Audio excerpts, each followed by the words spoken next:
Hi, I'm Chris. Welcome to Driver Training again. Quick ADI Part 3 tip. If you're not sure about your performance, if you're not sure about how your teaching is, then simply you need two things.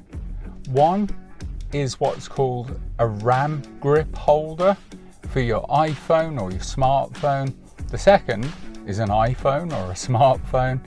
And just do what we're doing now. Record yourself.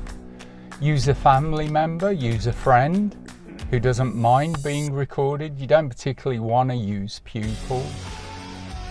But then you can sit back, you can look and you can analyse for yourself how your teaching ability is coming along.